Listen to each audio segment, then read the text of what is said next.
Hi friends, welcome to my channel. मैं हूं JS Kashyap. आप देख रहे हैं स्टडी विद जेएस कश्यप के साथ करंट अफेयर। तो आज 16 नवंबर है और 16 नवंबर के बारे में हम कुछ पढ़ने वाले हैं। देखते हैं डेली करंट अफेयर्स में क्या चल रहा है आजकल भारत और विश्व के बारे में। चलिए आइए शुरू करते हैं।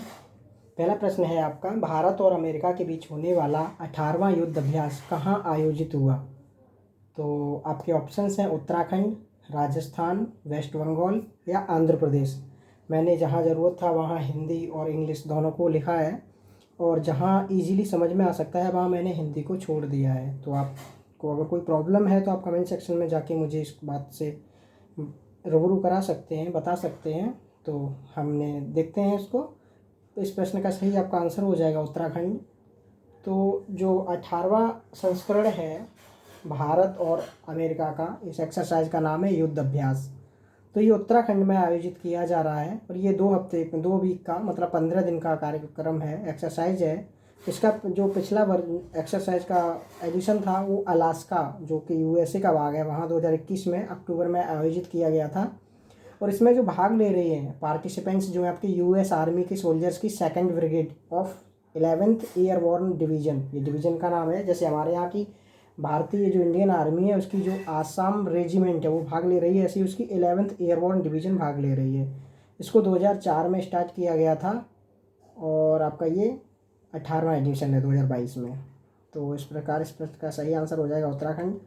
अगला प्रश्न है आपका, वर्ल्ड पॉपुलेशन प्रोस्पेक्ट 2022 के अनुसार विश्व की जनसंख्या कितनी हो गई है? मतलब अभी जो रिपोर्ट आई है रिसेंटली इसी महीने में 15 नवंबर को, तो आपको बताना है कि हमारे पूरे विश्व की जनसंख्या कितनी है, वर्ल्ड पॉपुलेशन कितनी हो गई है। 7 अरब, 8 अरब, 9 अरब या 10 अरब? तो सही आंसर है इसका 8 अरब। देख लेते हैं। The United Nations projects that world population will hit A mark 8 billion on November 15। इन्होंने अभी 15 नवंबर हो चुका है तो ये पूरा हो गया है। इंडिया एक और इसमें उन्होंने प्रडिक्शन किया है कि जो भारत है वो सरपास कर देगा चाइना को 2023 के लास्ट तक। मतलब 2023 बीतेगा तो अभी भी हम लगभग, हमारा जो इंडिया का है 139 कुछ करोड़ है, जबकि जो चाइना का 141 करोड़ पॉपुलेशन है। तो आपका पॉपुलेशन प्रेडिक्शंस हैं जो आपका 2030 तक आपका 8.5 बिलियन हो जाएगा और ये 2050 तक 9.7 बिलियन, बिलियन मतलब अरब, और ये आपका 2100 तक मतलब 2100 तक आपका 10.4 बिलियन हो जाएगा। ये आपका ग्राफ दिया गया है जो कि अभी करंट में दिखा रहा है। देखिए आप जहाँ 2020 की लाइन को अगर सीधा किया है, इसको देखेंगे तो ये आपका 8 के लाइन में कट कर रहा है। आप जैसा सीधा इसको लेते जाएंगे तो जब 10 मिलियन होगा, अप्रोक्सीमेटली 9.7 है वहाँ पर जो डेटा है, वो आपका 2050 तक हो जाएगा। और आपकी जो ग्रोथ रेट है वो धीरे धीरे कम होती जा रही है और एक समय आएगा कि ये थोड़ी सी स्टेबल हो जाएगी। ग्रोथ रेट कम हो रही है आपकी और पॉपुलेशन बढ़ रही है। तो इस प्रकार इस प्रश्न का सही आंसर हो जाएगा 8 अरब यानी 8 बिलियन। अगला प्रश्न है, राष्ट्रीय प्रेस दिवस कब मनाया जाता है? National press day is celebrated on, आपके ऑप्शन हैं 13 नवंबर, 14 नवंबर, 15 नवंबर या 16 नवंबर। सही आंसर है 16 नवंबर। तो देखते हैं, national press day is observed on November 16 every year, प्रत्येक साल को मनाया जाता है। In 1956 the first press commission decide to form a body with statutory authority, जो आपका PCI यानी प्रेस कमीशन ऑफ इंडिया, इसको 1956 में फॉर्म किया गया था। लेकिन इसको पहले जो प्रेस कमीशन था उसको 1956 में सोचा गया था, लेकिन उसके बाद 16 नवंबर 1966 को PCI फॉर्म किया गया था। तो इसीलिए नेशनल प्रेस डे 16 नवंबर को मनाया जाता है। आपको साइड में दिख रहा है जिन्होंने इसको लोगो दिया है नेशनल प्रेस डे के लिए। तो इस प्रश्न का सही हो जाएगा 16 नवंबर। अगला प्रश्न है आपका, हाल ही में किसे भारतीय ओलंपिक संघ में शामिल किया गया है? इंडियन ओलंपिक एसोसिएशन, शॉर्ट में इसको IOA भी कहा जाता है। तो आपको बताना है किसे शामिल किया गया है। इसका पैनल जो है आपका है, तो इसका आंसर आपका ऑप्शन है Mary Kom, PV Sindhu, Sharath Kamal या ऑल ऑफ द एबव। सही आंसर है ऑल ऑफ द एबव। देखते हैं, 10 Olympian elected as member of Indian Olympic Association, आपका ये लोगो है इंडियन ओलंपिक का साइड में। तो इस जो 10 ओलंपियन है इनको आपका इस कमेटी में शामिल किया गया एसोसिएशन में। नाम देख लेते हैं। शिवा केसवान, पीवी सिंधु, शरद कमल, गगन नारंग, मैरी कॉम, मीराबाई चानू। ये इंपॉर्टेंट नाम है, बाकी के नाम जो ज़्यादा खास नहीं थे इसलिए सबका नाम नहीं दिया है। तो इंडियन ओलंपिक एसोसिएशन को फॉर्म किया गया था 1927 में। इसका हेडक्वार्टर है नई दिल्ली में। इसके प्रेसिडेंट अभी जो वर्तमान प्रेसिडेंट है आपके एडिल जे सुमरीवाला, ये हैं। ये प्रेसिडेंट कभी कभी पूछ लिए जाते क्योंकि नरेंद्र बत्रा को जब हटाया गया था उन पर कुछ चार्जेस लगे थे। उसके बाद कुछ दिनों के लिए एक्टिंग भी जो दूसरे प्रेसिडेंट रहे थे, लेकिन उनको इन्होंने रिप्लेस किया एडिल जे सुमरीवाला ने। तो ये इंपॉर्टेंट हो जाता क्वेश्चन। तो इस प्रश्न का सही आंसर आपका ऑल ऑफ द अबव। 10 लोगों को टोटल किया गया है। अगला प्रश्न है, हाल ही में जारी क्लाइमेट चेंज परफॉर्मेंस इंडेक्स 2023 में भारत का क्या स्थान है? 8, 10, 31 या 38? सही आंसर आपका 8। तो the climate change performance index CCPI बोलते हैं इसको शॉर्ट में, is released every year at the UN United Nations climate change conference. तो इसमें 59 कंट्री को इंक्लूड किया गया है और एक यूरोपियन यूनियन को लिया गया है। तो अगर 59 कंट्री और यूरोपियन यूनियन को लिया जाए तो 92% of global green house gas का एमिशन यही लोग करते हैं। मतलब जो आपके 60 हो गए ना टोटल, 59 कंट्री हो जाती हैं और आपका एक यूरोपियन यूनियन, तो ये 92% ऑफ ग्रीन हाउस गैस का एमिशन करते हैं। और अगर इस लिस्ट को देखा जाए तो शुरुआत का जो 3 रैंक है, फर्स्ट, सेकंड एंड थर्ड को आपको इसको खाली रखा गया है, छोड़ दिया गया है, इसमें किसी कंट्री को नहीं दिया गया। 4th नंबर पर डेनमार्क, जिसके पॉइंट्स आते हैं आपके 79.61 पॉइंट, मैंने रिमार्क किया है। उसके बाद जो आपका 5वां नंबर है वो आपका आता है स्वीडन, और उसके बाद चिली आता है 6वें नंबर पे। भारत की जो रैंक है 8वीं है, और इसको 2 स्थान का फ़ायदा हुआ है। 2 स्पॉट्स, जिसको पिछले जो 2021 में दिया गया था, इसको 2021 में इसकी जो रैंक थी और 2022 में जो इसकी रैंक थी वो 10 थी। लेकिन अगर 2020 में देखा जाए तो इसकी रैंक 9 थी। और ये जो अभी लिस्ट आई है ये 2023 के लिए है। 2022 की रैंक पहले, मतलब 1 साल पहले की रिपोर्ट दे दी जाती है। तो इसमें भी देखो क्वेश्चन में देख सकते हैं कि परफॉर्मेंस जो इंडेक्स है वो 2023 है, तो इसमें रैंक जो भारत की है 8वीं रहेगी।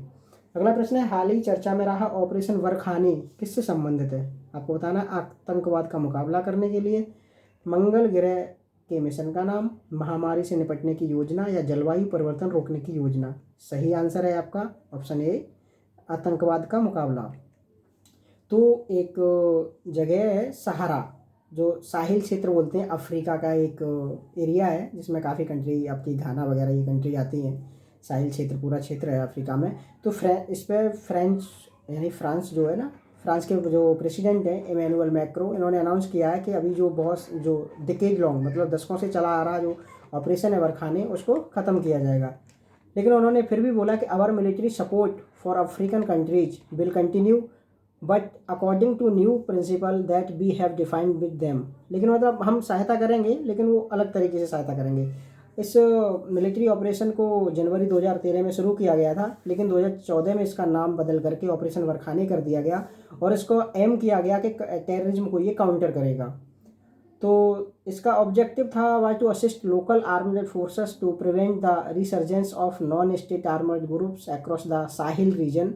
Around 4,500 French personnel were deployed with the local joint counter terrorism force. जो लोकल फोर्स थी उसके साथ इन्होंने अपने फोर्स के जवान जो भेजे थे, दोनों मिलकर के साहिल क्षेत्र की रक्षा करने के लिए काम कर रहे थे, एक साथ एंटी टेररिज्म के लिए काम कर रहे थे। तो इस प्रश्न का सही आंसर हो जाएगा आतंकवाद का मुकाबला। तो अगला प्रश्न है, IUCN आपकी जो इंटरनेशनल जो आपकी IUCN है, इसकी रेड लिस्ट के अनुसार हिमालय ग्रे लंगूर की स्थिति बतानी है आपको। तो इसका ऑप्शन है यहाँ पे endangered, near threatened, least concern, या क्रिटिकली एंडेंजर्ड। तो इसका सही आंसर है एंडेंजर्ड, मतलब ये आपकी विलुप्त प्राय प्रजाति के रूप में घोषित किया गया है लिस्ट ए में। तो द हिमालयन ग्रे लंगूर, जो जिसको हम लीफ ईटिंग मंकी भी बुलाते हैं, IUCN रेड लिस्ट में इसको एंडेंजर्ड स्पीसीज के रूप में नामित किया गया है। और इसकी पॉपुलेशन केवल 1500 है, जो कुछ 15-15, 20-20 के ग्रुप में रहती है, अप्रॉक्सीमेटली दिया गया है। और ये जो आपकी है अपने भारत में जम्मू कश्मीर और हिमाचल के कुछ रीजन में पाई जाती है। तो इसको जहाँ पर इकोसिस्टम बहुत ही वल्नरेबल है, और इसके अलावा ये थोड़ी सी प्रजाति पाकिस्तान और नेपाल में भी थोड़ा बहुत पाई जाती है, लेकिन मुख्य भारत में ही पाई जाती है। तो इस प्रश्न का सही आंसर आ जाएगा एंडेंजर्ड। अगला प्रश्न है, हाल ही में कृष्णा घट्टामनेनी का निधन हो गया है, वो क्या थे? तो आपको बताना है क्या थे। राइटर थे, जर्नलिस्ट थे, एक्टर या न्यूरोसर्जन। सही आंसर है आपका एक्टर। जो महेश बाबू हैं, साउथ के जो एक्टर हैं, उनके पिताजी थे ये तेलुगु एक्टर थे। इन्होंने काफ़ी अच्छा काम किया है इन्होंने तेलुगु सिनेमा के लिए, और इसीलिए इनको पद्म भूषण 2009 में इनको पद्म भूषण दिया गया था। और ये साउथ का film fair life time achievement award भी दिया गया था उनको 1997 में। सिवलिंग्स में महेश बाबू मैंने लिखा भी है, नोट भी किया है यहाँ पर, यानी ये महेश बाबू के पिताजी थे। तो इस प्रश्न का सही आंसर हो जाएगा एक्टर। अगला प्रश्न है, ग्लोबल रेटिंग एजेंसी मूडी काफ़ी फेमस एजेंसी है, इसके अनुसार 2022 के लिए भारत की विकास दर यानी ग्रोथ रेट क्या होगी? ऑप्शंस आपके 70.7%, 8%, 7%, 8% और 8.1%। सही आंसर आपका 7%।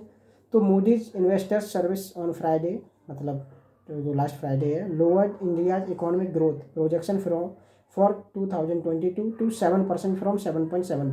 इसने पहले प्रोजेक्ट किया था कि 7.7 रहेगा, लेकिन इसको घटा के भी 7% कर दिया 2000 पहले।